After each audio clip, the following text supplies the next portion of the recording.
Hey guys, welcome! I'm Greg. In this video, we're gonna get a practical understanding for how oscillators oscillate. Let's understand the importance of negative resistance. We're gonna go to the whiteboard and take a look on a Colpitts topology and make a very simple prototype that can generate negative resistance and demonstrate using a S11 measurement. You know better than me that this is real engineering because you're watching All Electronics. We have here a simple transistor circuit that generates a negative resistance on its input. And this actually is a little hard to see here. We're going to see better on the whiteboard. This is a Colpitts-like topology taken from an HP10-811 oven oscillator. I just assembled the circuit here. And of course, for the full oscillator, it's missing the crystal that's attached here. But the idea here is to try to measure the negative resistance that is created here on the input port. If we are able to demonstrate that the negative resistance exists at this port, we can go to the whiteboard trying to understand why this works as an oscillator when we attach the crystal here. We are going to be measuring S11, the reflection on that port, and in this specific case, I added here an attenuator. The 10 dB attenuator was added for protection of the port of the VNA because negative resistance is something that's very hard to measure. As we're gonna see in a moment, the negative resistance is key for generating oscillation. So this circuit here is unstable by nature, and the attenuator helps to prevent damage in the event the circuit starts to oscillate, generating very high voltages on the port of the VNA. And the VNA is connected directly to the input port of the circuit. The yellow trace is the S11, the reflection on the port of the circuit, and the blue is the phase of this reflection. And a nice trick we are using here is to display the marker as an impedance instead of seeing the magnitude of the reflection. Of course, the attenuator will reduce the dynamic range of the measurement. The impact on the measurement is minimum because the attenuator was calibrated out with the calibration kit. But of course, we are reducing the dynamic range of the measurement by twice the amount of attenuation of the attenuator. The signal goes through the attenuator, reflects on the port of the circuit, and comes back and is attenuated again. This is something you should have in mind when using attenuators for reflection measurements. Turning the circuit on by applying 5 volts, we see something really interesting and a little bit unusual. We see a positive S11, and this means that the resistance at these frequencies here are negative, right? Because the wave that is reflected back to the VNA has more energy than the incident wave used for the measurement. And we see here that the VNA displays negative 360 ohms. Exactly in this moment, it's important to check, to make a sanity check and see if our circuit is not actually oscillating, which would generate a distorted or fake measurement on the VNA. We see that we have positive impedance in these lower frequencies, but when we approach here near 10 megahertz, we start to see a positive S11 reflection. And looking at the marker, you see that we are looking into a negative resistance that now becomes positive again. So we have a region of frequencies where the circuit behaves like a negative resistor. It's important that we grab a good understanding about how the LC tank works. I'm sure everyone there heard about the LC tank, in this case the parallel tank, that it presents a very high impedance at the resonant frequency, this frequency here, and that at other frequencies it looks capacitive or inductive. But what's going on when it oscillates, and why we need to add a transistor? Why we need to add a transistor to this tank to make it oscillate? Let's try to understand that. We know that the inductor is an energy storing device that can store energy using strong magnetic fields. So the inductor excites the electromagnetic field by the means of strong magnetic fields, and it stores energy. And this energy electrically is represented by the current flowing into the inductor. So if we know that the inductor has, for example, 1 ampere flowing into it, this current flowing is sustaining the magnetic field, and knowing the inductance, we can calculate the amount of energy stored in the inductor. The same occurs for the capacitor, but the capacitor is the dual of the inductor when looking from the perspective of the electromagnetic field, because the capacitor uses a voltage to sustain a strong electric field. So it excites, it interacts with the electromagnetic field by the means of a very strong electric field that is generated, it's sustained by the voltage between the plates of the capacitor. So if we know the voltage and the capacitance, we can calculate the amount of energy stored. And the resonant frequency is actually a solution for a differential equation that actually the universe solves this equation. When we excite this circuit, what's happening is that the universe will solve in real time. As time progresses, the universe will solve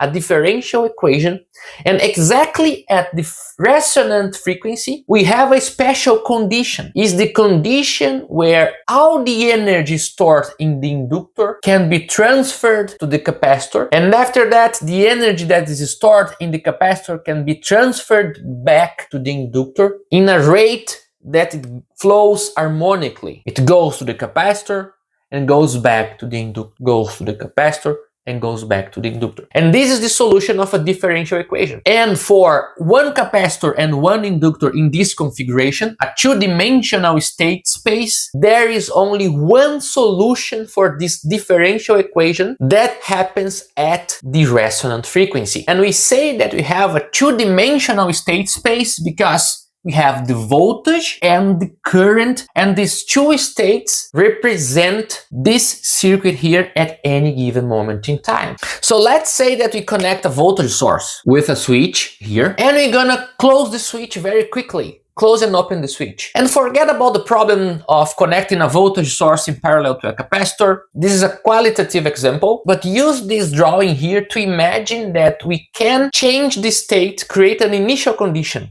Change the state of this circuit here, putting the state of the circuit at this position here, state number 1. So we quickly close the switch and we imagine that the voltage is established here in this node here, and the state of the circuit jumps to this position here. What's gonna happen, guys? What is the solution that the universe gives us? And I'm repeating this, the universe, because this is a very romantic way of seeing this. We are limited here. The boundary conditions are the electromagnetic field and how electromagnetics works. And this is related exactly to the universe. The oscillation that will appear here is not because we want, and it is not exactly an electrical behavior, but is the only way that the energy can be transferred back and forth between these two energy storing elements that are exciting the electromagnetic field. So the voltage jumped here, and what happens, guys? This state over time starts to walk, making a spiral. And why it walks like this? Because this is the energy being transferred from the capacitor, the voltage, and the energy starts to be represented as a current up to a point where all the energy is represented as a current in the inductor and 0 volts, this point here, right? And the state keeps evolving over time, reaching a negative voltage and 0 current, and it keeps going and going and going and going, making a spiral. So if we look just to the voltage here, what we're gonna see over time? We are going to see the classic damped oscillation. Actually, it started with the switch closed, right? So we started here on the top. We closed the switch, opened the switch here, and the trajectory on the state space starts to move. What's happening here is the energy being transferred between the capacitor and the inductor, respecting the electromagnetic loss. This is not electrical. The inductor is just a representation of a very strong magnetic field, and the capacitor is just a representation of a very strong electric field. And I have a question, guys. Why it decays in a spiral trajectory? Why it decays like this over time? As time progresses, as this differential equation is being solved by the universe, why it progresses and the energy decays? This happens because the physical inductor and the physical capacitor, they have losses. So as the energy is being transferred back and forth, we are losing a little bit of the energy in terms of resistance, in terms of heat, and the loss actually is an electrical property. The loss of the materials that we use to create the tank. So we represent, usually we represent the losses as a resistor in parallel here, R loss. And this is just an electrical representation. Looking at this model here, are we dissipating energy when we cross the zero positions, when the state is at 0 voltage? From this model, we are not. But in reality, we are. Because we are also dissipating energy when we have maximum current in the inductor, right? By the series resistance of the inductor. And the losses because of the voltage happens when the dielectric of the capacitor interacts with the electric field and the molecules of the dielectric move a little bit, we lose energy as heat. But what happens is that we model all the losses as a single resistor in parallel to the tank. And this resistor here models the behavior that we see in real life of the state propagating in the state space, evolving in the state space as a spiral. So how can we remove this resistor, guys? Using electronics. How can we remove this resistance here? If we add here, guys, a negative resistor, a negative resistance of the same magnitude, we can cancel the losses, right? We can cancel the losses, making the trajectory walk around the state space forever. So what we want, our goal, is to make this trajectory be a perfect circle, right?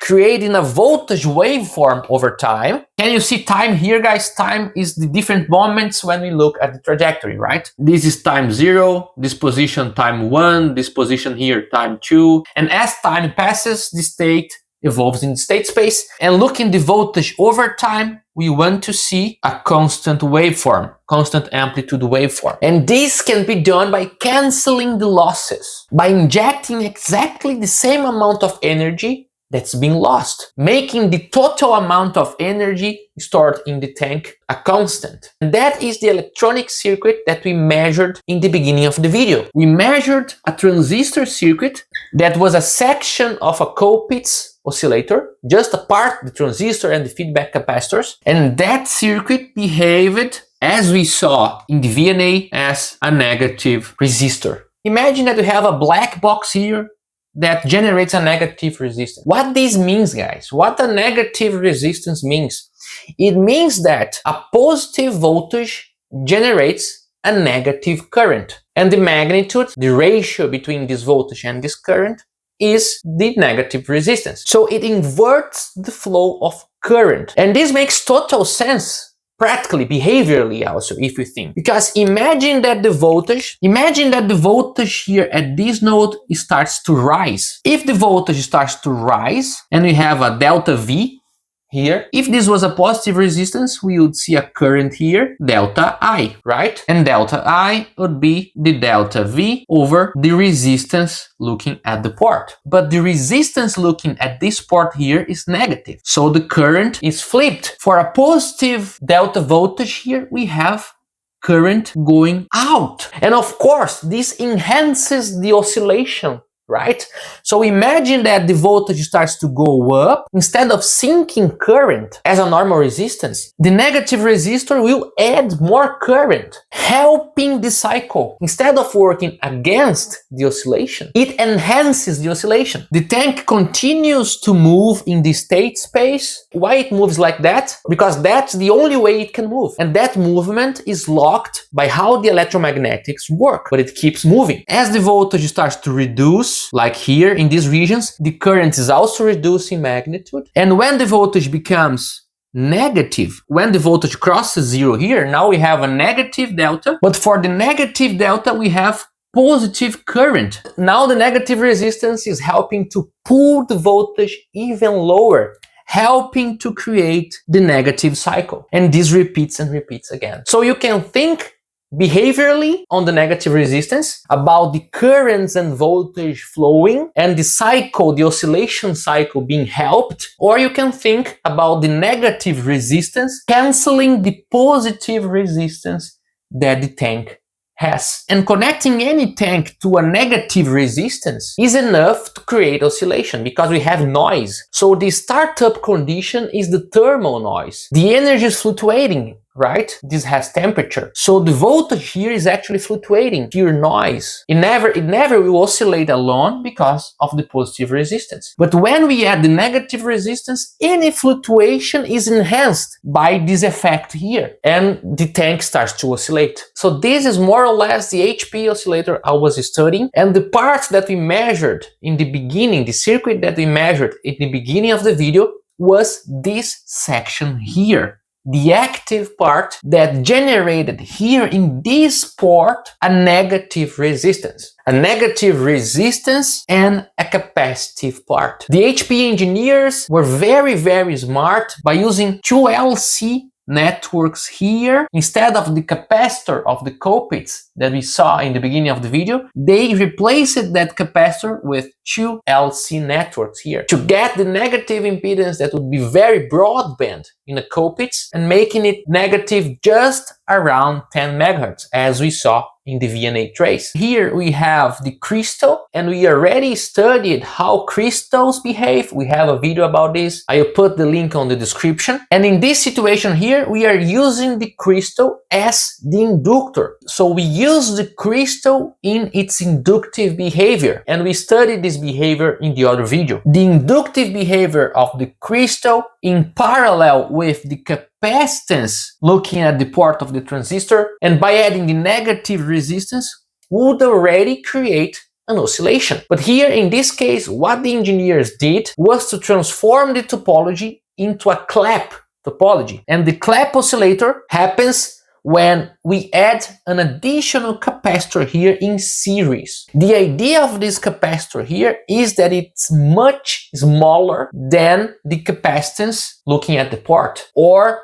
if we had a parallel capacitor here as the other capacitor here. As this capacitor is much smaller, it dominates the adjustment of the frequency. You see that the inductors see the capacitances in series, right? The equivalent capacitances, looking from the perspective of the inductor, are in series. So the smaller capacitance dominates the series combination. And they use this capacitor here to adjust, to make a minimal adjust on the resonant frequency. This is called the Clapp oscillator, plus very smart HP engineering of the 70s and 80s. Well guys, I hope you enjoyed this video. If so, subscribe to the channel, give it a thumbs up, and send this video to your friends. I see you in the next video of All Electronics.